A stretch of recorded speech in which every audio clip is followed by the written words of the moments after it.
Assalamu alaikum wa rahmatullahi ta'ala wa barakatuh. Bismillahir Rahmanir Rahim. Alhamdulillahi Rabbil Alameen. Wassalatu wassalamu ala Sayyidina Muhammad wa ala alihi wa ashabihi at-tayyibin at-tahirin. I bear witness that no one deserves to be worshipped except Allah Ta'ala, the one who has no partner and no similar, the one who has no length and no width and no depth and no perimeter, the one who's not a volume and is not in a place. And how could he be in a place when he existed before time and space?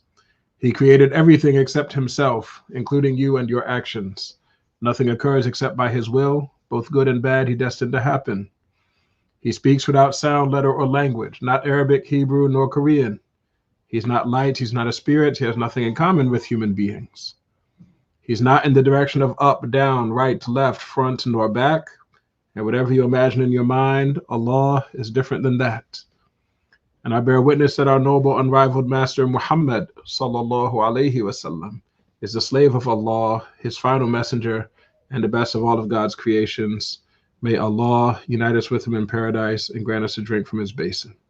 And may Allah increase us in patience, humility, knowledge, and comprehension, and help us to put our knowledge into practice, and grant us all sincere intentions. Ameen.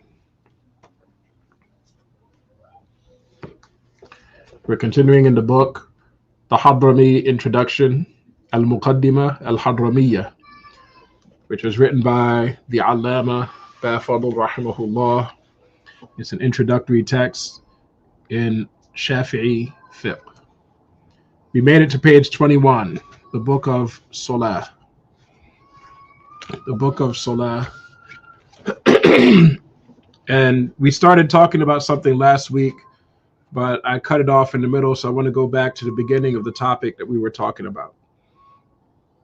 It's on page 21 in the second paragraph, starting at the second sentence. It says, when the child becomes an adult. All right, that's where this topic begins. Page 21, second paragraph, second sentence. But before we start reading from the book, I just want to sort of set up what the topic is. Okay, we mentioned in the first paragraph on that page that salat is not an obligation upon people who have certain preventers that prevent salat from being an obligation upon them. Examples of those would be like childhood. If a person hasn't reached puberty yet, then salat is not an obligation upon him. An example would be like kufr. If a person is a kafir, then salat is not an obligation upon him in the sense that he's not commanded to do it, although he is punished in the hereafter for not doing it. Another example of something that prevents salat from being an obligation upon you is menstrual bleeding. Another example is postpartum bleeding. Another example is insanity. Okay, these things we mentioned 5 examples of things that if the person is in one of those 5 states, then salat is not an obligation upon him. But I want to be a little bit more clear about what that means exactly. What that means is during the time that you're in one of those states, during the time that you're menstruating, during the time that you're postpartum bleeding, during the time that you're insane, during the time that you're a child, during the time that a person is a kafir, while they're in those states, any salat whose time comes in and goes out while they're in that state, they do not have to pray those salats. I'm going to say it again. Any salat time that entered and exited while you were in that state, then that salat is not an obligation upon you.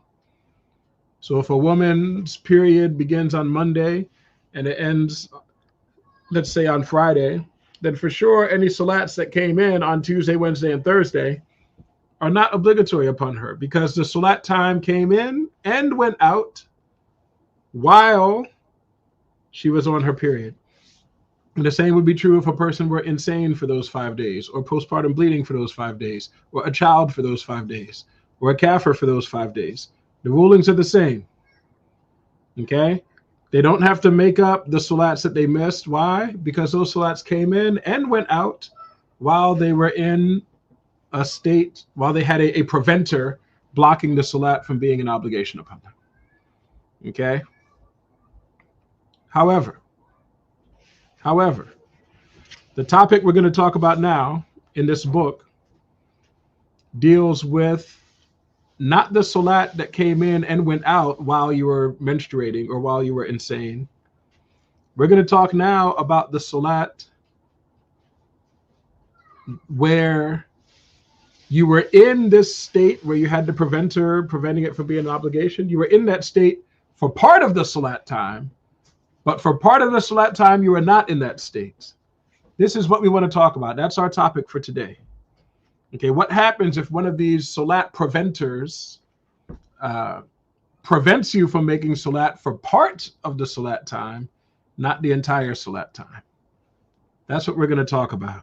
And we're going to begin, in the beginning, we're going to talk about the end of it. So what happens when the preventer goes away in the middle of a salat time? Like, for example, say the preventer goes away during Asr time. Okay? So the beginning of Asr time, salat was not an obligation upon you because of the preventer. But then the preventer went away when it was still Asr time. That means the obligation to pray Asr may actually come upon you such that you do have to pray it. We're going to talk now about how do you know when you have to pray these salats and when you do not. We're on page 21, second paragraph, second sentence. It says, when the child becomes an adult. So what are we talking about here? We're talking about a case where one of the preventers, which was childhood, ended because the child, like puberty hit. One of the signs of puberty happened. So now he's considered to be pubescent. Now he's considered to be an adult. Okay, if childhood ends in the middle of a salat time, what's the rule? Next example.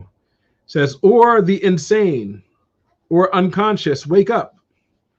Okay, so if someone was insane and he returned to sanity in the middle of a salat time, or someone was in a coma, for example, and they woke up in the middle of a salat time, what's the rule?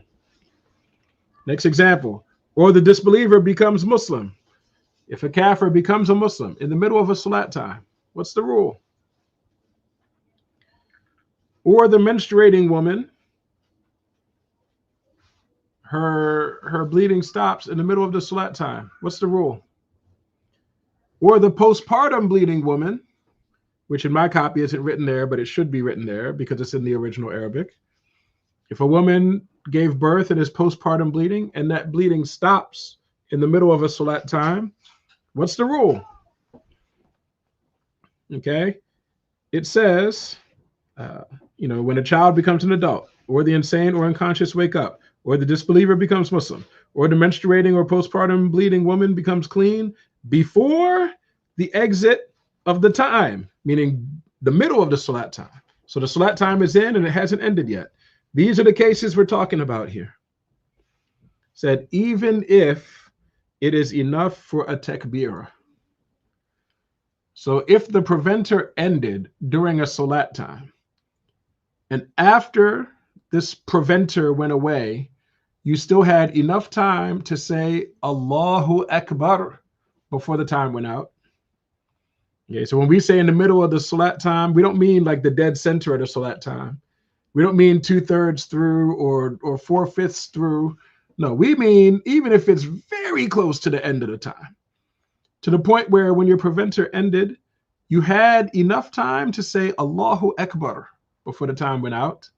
In that case, it is an obligation upon you to pray that salat. Let's read what it says. It says, then to make up salah is obligatory.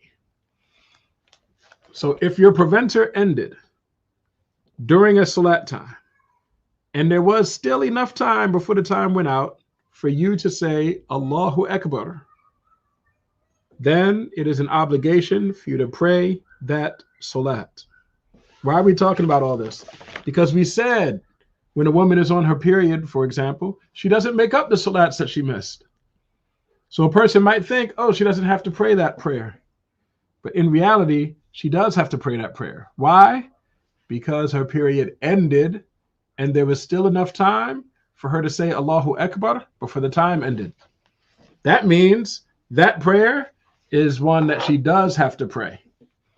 And she needs to pray it on time if she's able. But if she's not able to pray it on time, then she must make it up.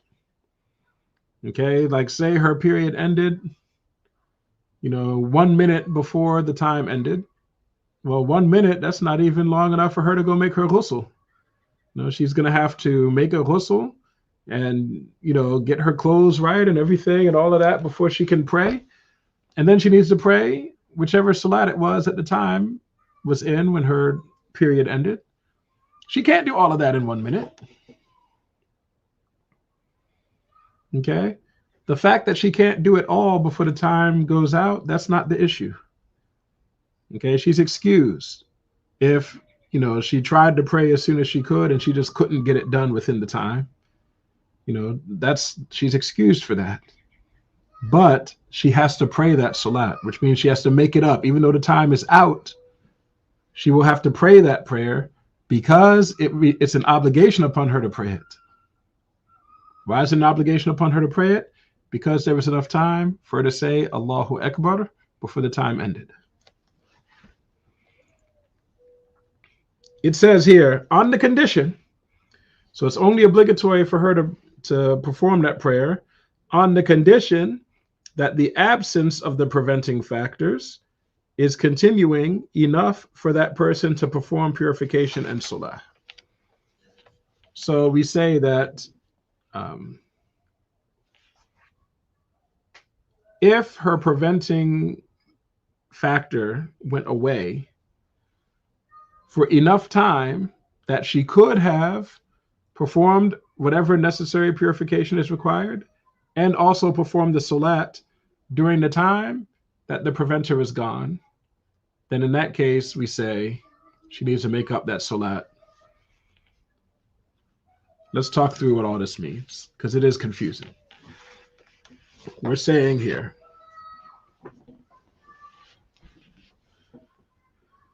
let's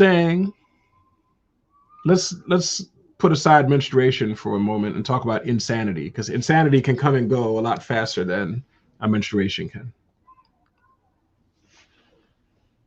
Let's say a person was insane. He lost his mind a month ago. And then today, during Asr time, for example, he became lucid. His mind came back. Suddenly now, he knows what he's saying. He knows what he's doing. Okay. Question we need to ask ourselves. Which prayer time is in? The answer is Asr. Next question we need to ask ourselves. From the moment that his mind came back, how much time was still left in Asr time? If there was enough time left in Asr for him to say Allahu Akbar, then in that case, it is an obligation upon him to pray that salat. Okay? But we also need to ask ourselves, if he were to immediately, from the moment he came back to awareness, if he would have gone and made a ghusl, we're going to assume that he needs to make a ghusl in this case, because that's usually the case when someone goes insane. When they come out of insanity, that normally they find they need to make a ghusl. So if he was lucid long enough that he could have made a ghusl and he could have prayed Asr, well then that it is at that moment that it's now confirmed that he has to pray that Asr prayer. So there's two factors to take into account. One factor is, was there enough time to say Allahu Akbar? Because if that factor isn't met, like if that condition isn't met, if his insanity went away and there was only enough time for him to say and then the time went out, well then in that case he just doesn't need to make up the prayer, period. He doesn't need to make it up because the preventer went away too close to the end of the time. Okay, he only makes up that prayer if the preventer went away when there was still enough time to say Allahu Akbar before the time went out. But the second matter that needs to be confirmed is how long was the preventer gone? Because if his insanity went away, okay, if he became lucid, if he became aware, but he was only aware for like 3 minutes, and then he went insane again, in that case, we would say he does not have to make up that salat, even though there was enough time for him to say Allahu Akbar before the time went out. The fact of the matter is his insanity wasn't gone long enough. So in this case, we would say, you know what, that salat is not an obligation upon him after all. When he had the time to say Allahu Akbar, that made us initially think it's an obligation upon him. But then when we found that his insanity didn't stay away long enough, we knew that it's actually not an obligation. For most of us, we don't deal with intermittent insanity like that. For most of us, the kind of things that are going to happen to most of the people we encounter are things that aren't going to go away for such a short amount of time. Okay, a woman's menstruation, if it ends, it's going to be at least 15 days before it comes back. Okay, postpartum bleeding, if it ends, there's going to be time, usually, before some other matter occurs. If a person's childhood ends, well, its childhood is never going to come back.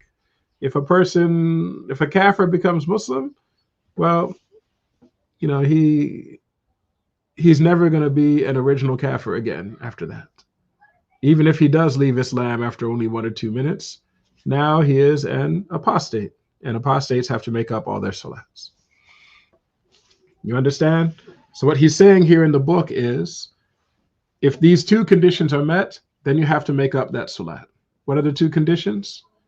There was enough time for you to say Allahu Akbar before the prayer time went out, and the preventing matter was gone from you long enough for you to perform the necessary purification and the salat itself. Okay, we're not saying that there had to be enough time left in the salat time for you to do all of that stuff. No. The amount of time left in the salat time was enough for you to say Allahu Akbar. But the amount of time that the preventer was gone was enough time for you to do your purification and your salat. Inshallah, it's clear now. Now, next page 22, first line. This is where it gets, there's like a little added element to all of this. The author, may Allah have mercy on him, said, it is also obligatory to make up the salat which is before it, if it can be combined with it. My copy says combined to it. I prefer to say with it. It says with condition that the absence, I would prefer to say on the condition, but on the condition that the absence of the preventing factors continues for a period of 2 obligatory prayers and purification.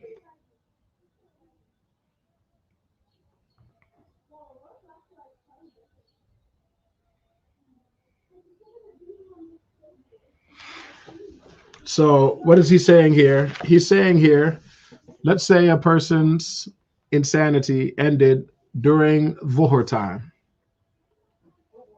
And let's say, for the sake of argument, his insanity, he remained sane for 2 hours. Okay. His insanity ended during Dhuhr time. We know in this case he's sane for 2 hours. So we ask ourselves, how much time was left in Dhuhr time? Was there enough time to say Allahu Akbar? If the answer is yes, then he has to pray Dhuhr. Okay, he needs to try to pray it within its time. But if the time goes out before he was able to do it, he still must make up that prayer. He still must make up that prayer. Why? Because the insanity went away during Dhuhr time. Okay, the prayers he doesn't make up are the ones that came in and went out while he was insane. This prayer time came in while he was insane, but his insanity ended before it went out. That's why he needs to pray Dhuhr. Inshallah, that's understood now. But what if his insanity ended during Asr time, not Dhuhr time? What if his insanity ended during Asr time? How would that be different? Well, it's basically the same. If the insanity ended with enough time to say Allahu Akbar before the time went out, then he's going to have to pray Asr. The difference is because Dhuhr and Asr can be combined together in certain cases. Like, for example, a traveler is allowed to delay his Dhuhr prayer and pray it during Asr time, right? Aren't travelers allowed to delay their Dhuhr and pray it during Asr time? Yes, they are. They're also allowed to delay Maghrib and pray Maghrib during Isha time if they want to. Because of that, because in special situations, Dhuhr can be prayed in Asr time, what that means is if this insane person's insanity went away during Asr time, and there was enough time left in Asr for him to say Allahu Akbar, then in that case, he needs to pray Asr and he needs to pray Dhuhr. Even though Dhuhr time came in and went out while he was insane, why does he have to make it up? Because people who have an excuse, like a traveling person, for people who have an excuse, Dhuhr time extends all the way to the end of Asr. So his insanity went away with enough time to say Allahu Akbar in a time frame which is suitable for both Dhuhr and Asr. And that's why he needs to make up both Dhuhr and Asr. Inshallah, that's clear. Okay. And again, the condition here is that his insanity was gone long enough for him to perform whatever purification he needs to do and also perform Asr and Dhuhr. Let's do another example. Let's say a woman's period ends during Maghrib time. And there's enough time after her period ends, there's enough time before Maghrib time goes out for her to say Allahu Akbar. In this case, she needs to make up her Maghrib. She needs to pray that Maghrib Salat on time if she's able, but make it up if she's not able to pray it on time. Does she need to make up Asr also? Because Asr is the prayer before Maghrib. Does she need to make up Asr? No, she doesn't. Because Asr is not combinable with Maghrib. So she just makes up Maghrib. But what if her period ended in Isha time? If her period ended in Isha time, with enough time left in Isha for her to say Allahu Akbar, then in that case, she's going to have to pray Isha as well as Maghrib. Why? Because there was enough time for her to say Allahu Akbar before Isha went out. And Isha time is suitable for both Isha and Maghrib for the one who has an excuse. She, in this case, is someone with an excuse. So she had enough time in Isha, which is suitable for both Maghrib and Isha. She had enough time to say Allahu Akbar, which means she has to pray both Maghrib and Isha. What if her period ended during Fajr time? With enough time left in Fajr for her to say Allahu Akbar. In this case, she needs to pray that Fajr Salat. And she does not need to pray the Isha that was before it because Isha is not combinable with Fajr.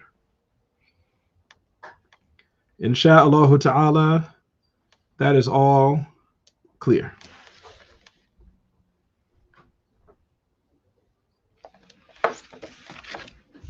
I'm going to pause for a moment and take questions. Does anyone have a question about what we've talked about so far?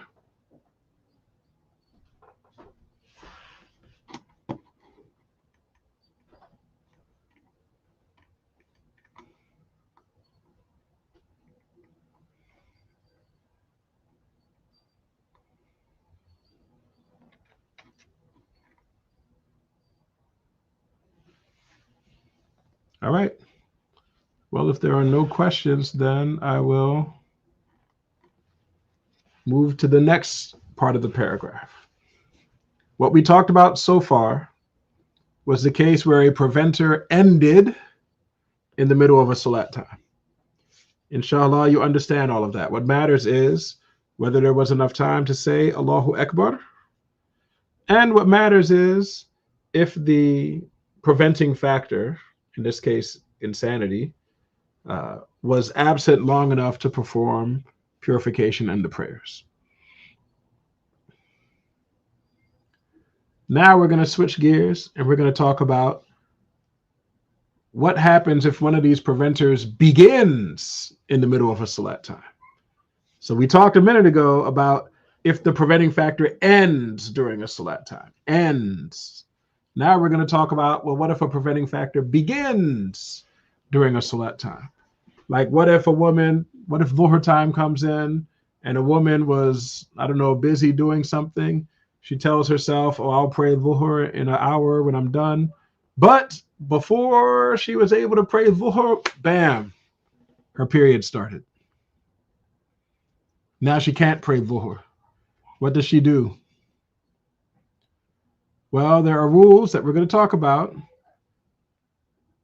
And by these rules, she will know if, once her period is over, is she going to have to make up that Dhuhr prayer whose time was in when her period started? Will she need to make up that prayer, yes or no?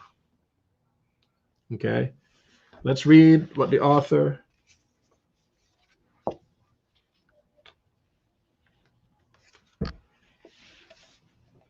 someone asked, before we go to the next topic, about someone whose period ended during Isha time, for example.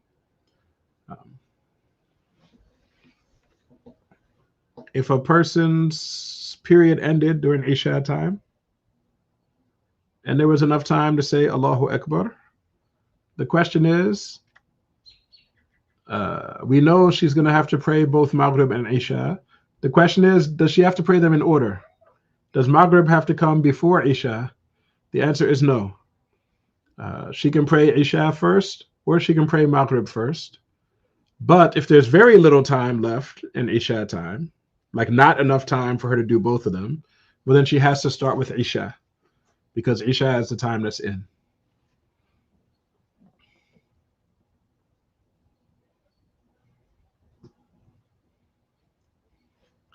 Someone else asked, what kind of excuse can you combine the two prayers? There are a number of examples. I'm not going to go through all the excuses now, though. For now, I just want to stick to the topic of if a salat preventer comes or goes. So now I want to switch and talk about when it comes, when it arrives. Okay, and so the example that I want to bring up now is a woman whose period begins in the middle of Dhuhr time. There are several scenarios in which this can happen. Scenario number one, Dhuhr time comes in, the sister prays her Dhuhr salat on time, and after she finishes the salat, then her period starts. In this case, when her period is over, she is not going to have to pray that Dhuhr salat again. She's not going to have to make it up. Why? Because she performed it in a valid way before her period started. She performed it on time before her period started. So that particular salat, because it was performed in a valid way, it's not on her neck anymore. Okay, she's not responsible for it. Okay, her responsibility to perform that salat was fulfilled. So she doesn't have to worry about it when her period ends. Why? Because she prayed it before the period started. Let's talk about scenario number two. Dhuhr time comes in, and after 2 minutes, her period starts. Dhuhr time came in, and 2 minutes later is when her period began. In this case, also, she does not need to pray that Dhuhr salat. Okay? Why not? In this case, she didn't pray it. She did not pray the salat before her period started. How come she doesn't need to make it up? because the rule for the beginning of a preventer is different than the rule for the end. At the end of the preventer, all we ask is, was there enough time to say Allahu Akbar? But for the beginning of a preventer, we ask, was there enough time to perform the entire salat? So if it takes her, if she prays it as fast as she can, if it'll still take her 4 minutes to pray Dhuhr, then what that means is, if her period starts 1 minute after Dhuhr comes in, or 2 minutes, or 3 minutes, or 3.5 minutes, or 3 minutes and 50 seconds after Dhuhr time comes in, what I mean here is she did not have enough time to perform the entire salat before her period began. In this case, she doesn't have to pray that salat. Okay? Because even if she began her salat at the very beginning of the time, she could not have finished it before her period began. So she doesn't need to pray that particular salat. Scenario 3. What if Dhuhr time comes in and say 20 minutes passes and then her period begins? And she did not pray Dhuhr during those 20 minutes. In this case, she does have to pray that Dhuhr salat. Obviously, she cannot do it while she's on her period. She waits until her period is over, and then she prays the Dhuhr prayer that she failed to pray before her period began. Why does she have to make up this Dhuhr prayer? Because there was enough time for her to pray the prayer before her period started. If she had really been on her deen and prayed right away at the beginning of the time, she would have prayed it. She would have completed it before her period started. But she decided not to pray at the beginning of the time, which she's allowed to do.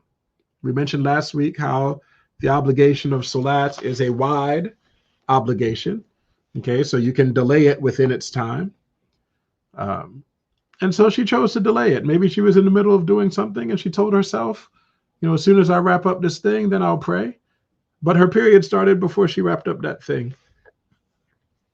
The question we ask is, if she had started the salat as soon as the time came in, would she have been able to finish it before her period started? And this is assuming she prayed as fast as she can, assuming she didn't do anything extra. She only did the absolutely necessary parts of the salat. Would she have been able to finish it before her period started? If the answer is yes, then that means that particular salat remains on her neck. She has to perform that salat in order to fulfill her responsibility. Let's read what it says here in the book. The author, may Allah have mercy on him, said, if one becomes insane, so again, we're talking about the beginning of one of these preventers.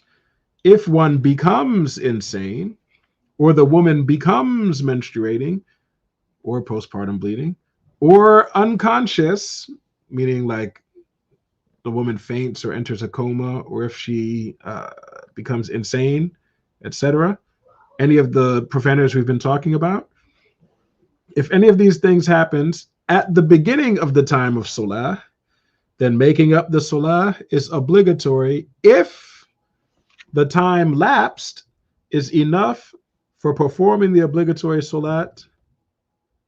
Put a period there, please. Not a period, a comma there, please. My book has the comma in a terrible place. The comma should come after the word salah.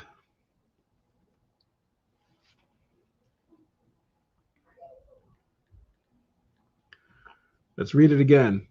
Then making up the salah is obligatory if the time lapsed is enough for performing the obligatory salah, comma. Okay? If she had enough time to make the salat alone by itself, then that means she needs to make up that salat. Now, inshallah, all of you added a comma after the word salah. Let's keep reading after the comma. With purification, if it was not able to be performed prior to it, period. So there's a comma after the word purification. Scratch that one out. That comma is in the wrong place. The person put it after purification, and it should be after the word salah. It changes the meaning dramatically where they put that particular comma. What is the proper meaning of this sentence? It's saying, if you are like the majority of Muslims, then if you had enough time to perform the salat, if you did it as fast as you possibly can, doing only the necessary parts of the salat, if you had enough time to pray the prayer in that fashion before the preventer began, right, before your period started or your insanity started, for example, if you had enough time to do the salat and you didn't do it, well, then you still have to do that salat whenever this preventer ends. That's the rule. Okay. However, there are some people, not the majority of Muslims, but there are some people who, for whatever reason, they're not able to do their purification before the time comes in. This would be, for example, people who have incontinence. A person with incontinence of urine, we mentioned back in the purification chapter that this person has to wait until the time comes in, and then they have to perform istinja, and they have to block up the hole where the urine comes out. They have to secure the blockage. They have to make wudu. They have to make sure their clothes and everything are ready and they're facing the qibla, and then they have to pray. And they have to do all of that stuff without delay in between the steps, but they can't start that process until after the prayer time is in, right? For that person, we don't ask, was there enough time for them to perform the salat before the preventer began? For that person, we ask, was there enough time for them to perform all of their purification as well as the salat before the preventer began? Because this is someone who's not able to do their purification before the time comes in. So we have to take into account the fact that he needs to do his purification after the time comes in. Okay, it's not like a normal Muslim. A normal Muslim can make wudu before Dhuhr time even comes in and still have wudu when Dhuhr does come in, right? But some people, their situation is such that they can't do their purification early. They have to wait till the salat time is in and then do the purification. For those people, the time it takes them to do purification also is taken into account. An example would be, like I just said, someone with incontinence of urine or incontinence of gas or incontinence of whatever.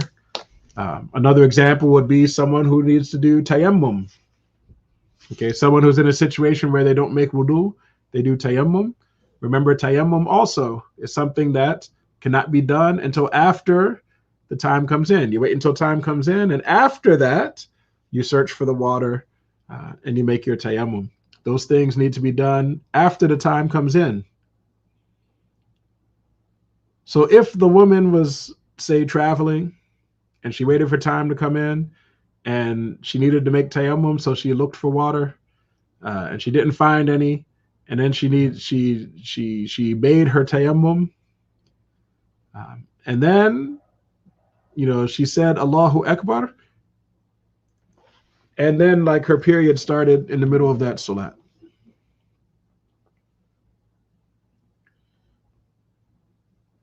In that case, we would say that she cannot complete the salat because she's on her period. But furthermore, we would say that when her period ends, she does not need to make up that salat because she didn't have enough time to do her purification as well as the prayer. Inshallah, it's clear now why that comma needs to be moved, because the condition of being able to do purification, it's only for those who are not able to do purification before the time comes in. It's not a general rule for everybody, okay? And for everybody, we ask, was there enough time to perform the salat? But for some people, those who cannot do purification before the time comes in, for this group of people, we add on to it as well as time to do their purification. Insha'Allah ta'ala, that is now clear. No, this topic of salat times is extremely important. And I feel that Muslims in general don't give this topic enough attention. Not just this part about which prayers you need to make up when your period ends, which is very important. But since men usually don't have to deal with it, men don't really, men don't really focus on it much, which is unfortunate. But also the salat times in general. I mean, the next part of the book, we're going to start talking about how you know when each individual salat time comes in. We live in a time now where people have become used to using apps and prayer calendars and things of that sort to know when the prayer time comes in. But our Prophet, sallallahu alaihi wasallam, he told us how to know when prayer times come in. And these apps do not always agree with the actual signs that our Prophet alaihi salatu wasallam told us to use. And in fact, even if the app time did agree with the actual signs, even if the app time did turn out to have the right time, it's still not permissible for you to rely upon it. Okay, all of us need to use the proper signs every day to determine if the salat times are in. So we need to pay a lot of attention to this. Let's not be lazy and depend on apps. These apps, their times are all over the place. Whatever app you have on your phone, in most cases, there's going to be settings where you can click settings, and it'll give you choices for which calculation method you want to use. And these calculation methods, that depending on which method you choose, the salat times are wildly different. Especially for Fajr and Isha, the times are wildly different depending on the different calculation methods. But then depending on which options you pick, Asr can also be wildly different. And then there's just the inaccuracy. Something like Maghrib, some of the apps call it early. I've seen this with my own eyes, that the apps are going off and the sun isn't set yet. And it makes me sad because I know that oftentimes people are fasting and they're waiting to hear that Maghrib adhan so that they can drink. And in reality, the fasting time isn't out yet. If you just drink in those last few minutes, you invalidated your whole day of fasting. These apps, they're calling the adhan early. Even in Ramadan, they're calling it early. Even on Mondays and Thursdays, they're calling it early. As one of my sheikhs said, these people are betraying the ummah. When you call the adhan before the time is in, it's betraying the ummah. Unless it's Fajr. Fajr has a special ruling, but we'll talk about it, inshallah, next class.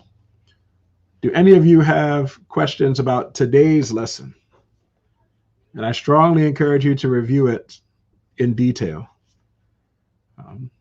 I know I sounded a bit like a broken record today, saying everything 3 times, but honestly, I feel that you need to watch this video a few times before you really get it.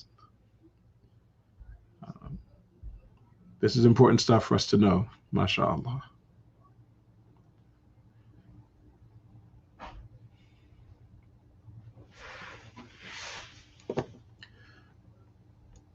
I'll start going through the comments looking for questions, but I think I already responded to the questions today.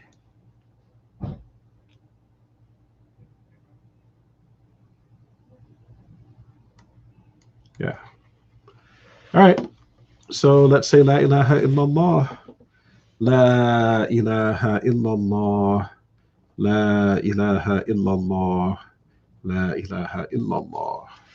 Allahumma salli ala Sayyidina Muhammad wa ala alihi wa sahbihi wa sallim. Allahumma salli ala Sayyidina Muhammad وعلى آله وصحبه وسلم. اللهم صل على سيدنا محمد وعلى آله وصحبه وسلم. رب اغفر لي وللمؤمنين والمؤمنات. رب اغفر لي وللمؤمنين والمؤمنات. رب اغفر لي وللمؤمنين والمؤمنات. Also, I think I forgot to say wa alaikum assalam wa rahmatullahi ta'ala wa barakatuh to those who salamed me earlier. But in any event, I'll see you insha'Allah ta'ala next week at this time. Please do study these details. This is extremely important. Assalamu alaikum wa rahmatullahi ta'ala wa barakatuh.